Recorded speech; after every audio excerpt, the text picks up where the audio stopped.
Doctor John Watson type చేసి మీ questions అడగండి, తప్పకుండా రిప్లై చేస్తాను. ప్రణీత్ సార్, నేను హెయిర్ ట్రాన్స్ప్లాంట్ చేసుకుని 1 month అవుతుంది. ట్రాన్స్ప్లాంట్ చేసిన ఏరియా పక్కన వైట్ హెయిర్ వస్తుంది, ఏమైనా సైడ్ ఎఫెక్ట్ ఏమైనా వచ్చిందా సార్? చాలా మంది ట్రాన్స్ప్లాంట్ సర్జరీ జరిగిన తర్వాత సైడ్ ఏరియాస్ లో కావచ్చు లేదా స్కాల్ప్ వెనకాల భాగంలో కావచ్చు హెయిర్ కొంచెం రాలిపోవడం అబ్జర్వ్ చేస్తూ ఉంటారు.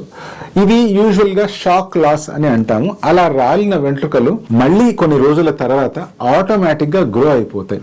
వాటికి ప్రత్యేకించి ట్రీట్మెంట్ అక్కర్లేదు. ఒకవేళ మీరే గనక పానిక్ అవుతున్నారు అన్న సిచ్యువేషన్ లో డాక్టర్ మీకు ప్రత్యేకించి ఆ ఏరియాలో మినాక్సిల్ అప్లై చేసుకోమని సజెస్ట్ చేస్తారు. ఇప్పుడు కొన్నిసార్లు ఏమవుతుందంటే అక్కడ హెయిర్ గ్రో అయ్యేటప్పుడు డార్క్ హెయిర్ రాకుండా కొంచెం ఆరెంజ్ కలర్ లో కానీ లేదా గ్రే హెయిర్ కానీ వైట్ హెయిర్ కానీ వచ్చే అవకాశం ఉంది. ఇది స్టార్టింగ్ స్టేజెస్ లో సహజం. ఆటోమేటిక్ గా ఈ గ్రే హెయిర్ కాస్త మళ్ళీ నార్మల్ బ్లాక్ హెయిర్ గా కన్వర్ట్ అయిపోతుంది.